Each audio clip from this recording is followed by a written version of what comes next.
Well, good Thursday, August the 26th. Hope everyone is having a good day, or if it's early for you when you're watching this, I hope you're anticipating a good day. And if it's late when you're watching it, I hope you had a good day. But either way, uh, your perspective will dictate the type of day you have. So I hope that you're planning on having a good day. Let me go ahead and present my screen. We're going to continue on this morning talking about pastor's sermon on Sunday morning and being an overcomer. And so I've titled mine, How to Be an Overcomer. How high is the bar set? And the purpose for that is, one, you'll see here toward the end of the devotion, and we're not going to be very long this morning, but, some people feel, what is an overcomer? An overcomer is someone who overcomes something, correct? And then Pastor was talking about that and even said that, with Christ, we're a super overcomer. But if your bar is not set very high and your, goals for the day is to, make it through and not come unglued on someone, make it through a work day, try to stay as isolated as you possibly can, come back home and, hide in your cave or whatever else, those are not very lofty goals, and you probably could do that without much help. But today we're going to look at being an overcomer in Christ. Okay. Pastor was talking in 1 John 5 and covered there 3 or 4 verses at the very beginning of that. And I found these and like them that goes kind of along the same lines. It says, "These things I have spoken unto you, that in me you might have peace. In the world you shall have tribulation, but be of good cheer. I have overcome the world." Okay, and so when we look at being an overcomer, the ultimate overcomer was Christ, simply because he defeated this world. All the temptation that the devil tried to throw at him, he sinned not. He defeated death, hell, and the grave, and truly he has overcome. But he tells us we can have peace, and he also assures us that in this world we're going to have tribulations. We're not going to be immune to it, and we're not going to be able to dodge it.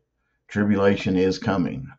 There will be bars set in our way that we got to get over. We got to get over. But he says, be of good cheer. We're not going through this thing by ourselves as children of God. And then Isaiah 41:13 says, "For I, the Lord thy God, will hold thee. I will hold thy right hand, saying unto thee, fear not, I will help thee." Okay. And then one more, 1 John 4:4 says, "Ye are of God, little children, and have overcome them, because greater is he that is in you than he that is in the world." Okay, so obviously we see that the key to being an overcomer is being anchored in Christ, as Pastor and the other guys have talked about throughout this week. That's the key.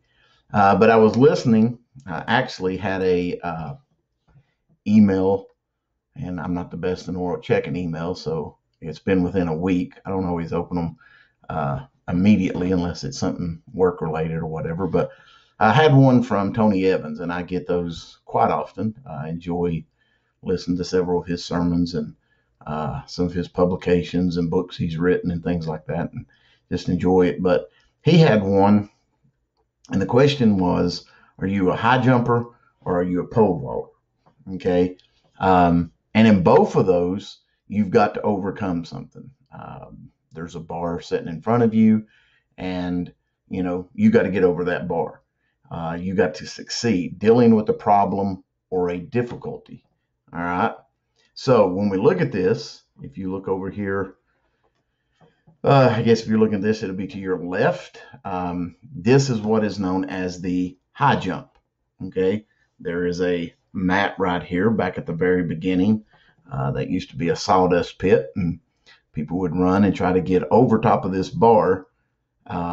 Over time, they have changed, and this is now more of the, I think it's called the Flosbury flop, the way they do this. But anyway, the high jump, the record for the men is 8 feet 1/4 inch, and for women it is 6 foot 10 inches and 1/4. All right. Then over here to the right side is a pole vault. The pole vault. Pole vault, same concept. You have a bar, but you use this pole vault, which is obviously under some distress right now because his weight is bared on it. But you run down a runway and you take this pole, and there's a platform that you stick that in, and then you use that to thrust and catapult kind of yourself over a bar. And for that, the men's record is 20 feet, 3 inches and 1/4. Or for the women, it is 16 feet and 7 inches. And you think, what does that have to do with overcoming? Well, both of them have a bar, have a difficulty, and they have to get over it. In the high jump, it's you all by yourself. And that's kind of what I was getting at the very beginning. How high is the bar set?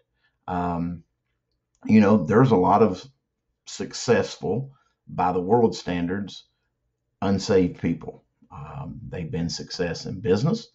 Maybe they've been successfully married for several years. Maybe they have very successful kids. Maybe they themselves have achieved, world fame and status and wrote books and songs and athletic achievements, whatever it might be. But when we have Christ, and that's kind of the theme of what the message was on Sunday and what we're talking about today. With Christ, getting over the bar is much easier. The bar can be much higher. Look at the difference, 8 foot or 20 foot. And for women, 6 foot or 16 foot. So, you've got double the height through the pole vault as you do with this. And so my question today, and we're going to close with this right here. What bar are you trying to get over? Is it fear? Again, if it's fear and you're on your own, you might conquer a couple small fears that are really nothing that big. But, things in which the devil really gets a hold of you're not going to get through those by yourself. And maybe somebody this morning is struggling with that, and you've attempted and you've attempted and you've attempted, and you're growing weary and trying to overcome the fears. I would invite you to pole vault over those. Christ says, be of good cheer. I have overcome the world. Okay. So you can say, what are the things that the world throws at you? The devil, things of the devil, fear. That's one of the biggest ones that I think all of us deal with in the world we live in today is fear. Christ says, be of good cheer. I've overcome it. There's several different versions of the Bible, and, I know we're King James people, and that's a good thing.